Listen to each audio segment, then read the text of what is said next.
guys, welcome back to my channel. Today we have AfterLove by Tanya Byrne. So this was a book that we got in our Fairy Loot box, which has 2 books inside it. So this was the paperback. The hardback will be the next book that you guys will see. So this was a book that you didn't expect to have in a Fairy Loot book box, to be honest. But it's kind of intriguing to find out what the hell is going to happen. And so after that, this book was definitely confusing for me. Let's just say it wasn't the greatest book that I've read. I don't know why. I've read it through and I got through it all and everything like that, but I feel bad that I really tried to enjoy this book. I really was looking forward to this book as well, and I just couldn't get into it. I just don't think it was great. I'm sorry, guys. Let's just get through it. Not even death will tear them apart. So this is the Fairy Loot edition. So we have pink sprayed edges. And there is Tanya Byrne's author, her signature. On the back, a car headlights. The last thing Ash hears is the snap of breaking glass as the windscreen hits her and shatters into a million pieces like stars. But she made it. She's still here, or is she? This New Year's Eve, Ash gets an invitation from the afterlife that she can't decline, to join in the clan of fierce girl reapers who take the souls of the city's dead to await their fate. But Ash can't forget her first love, Poppy, and she'll do anything to see her again, even if it means that they only have a few more days together, dead or alive. So the book was really intriguing to me to read. I, for some reason, just couldn't get into it. But, well, like I was drawn between the romance between Poppy and Ash. It was just like a primary romance novel with half the book dedicated to building the relationship between the girls and ensuring that the heartache is that much more painful. So that was good for the emotions.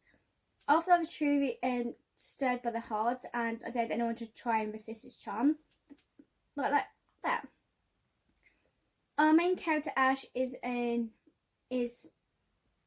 first section of AfterLove gives us insight to her friends, her family, and her romance wins. So the author did an incredible job of making it feel cozy, real, and familiar, despite my own. I felt welcomed into Ash's family, and my only wish is that these characters, her family, and her best friend Andrea, had continued to make an appearance once Poppy entered. Right? So I felt incredibly seen in Ash. Her attitude, love to spoke directly to the hopeless romantic within me, and honestly, it felt to realise that other people get it, though that I'm not the only one living this life filled of feelings and dreams. So despite the length of the book, the plot felt incredibly fast, which I suppose reflect the teenage dream of wildwood romance that takes your breath away. We see Ash struggling with past heartbreak and the fear that Poppy isn't truly interested in girls, not for long. Soon enough, the pair are spending their time together, and you cannot help but sigh dreamily as they explore the streets of Brighton, falling more and more in love. But Ash must die, and our minds must fill with questions about what it means for her and Poppy, how Ash family coped of what everyone is doing now. Only some of these questions get answered, which is very disappointing given how much I grew to love the each side characters. Nevertheless, the second section of AfterLove brings in the fantasy element of reapers who collect souls of recent deceased and bring them to Sharon's boat to continue their journey. I would like more time spent on Ash being a reaper. After all, the blurb implies that this is what the story is about. Instead, this is almost an aside, something to show that revolution of the romance, but lacking in detail otherwise. It's an interesting concept and deserve a little more time in the limelight. Again, the plot moves very quickly and the end felt somewhat rushed. The revolution wasn't given time to truly simmer, and instead a jump of 11 months suddenly seems the end. We knew we're heading our way. It's also nice not to have any nasty surprises along the way.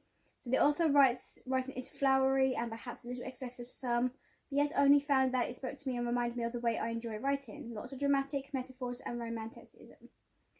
So if you're looking for something that's ignites the world passion in your soul, this is a novel for you guys. But for me, it's just not the one for me to read at all. I just don't know why I couldn't get into the book.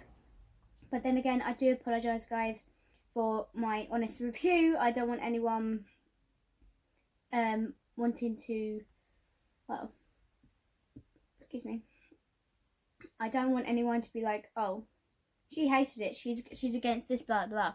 I'm not against anything. I do like reading the book. I did fully read the book out.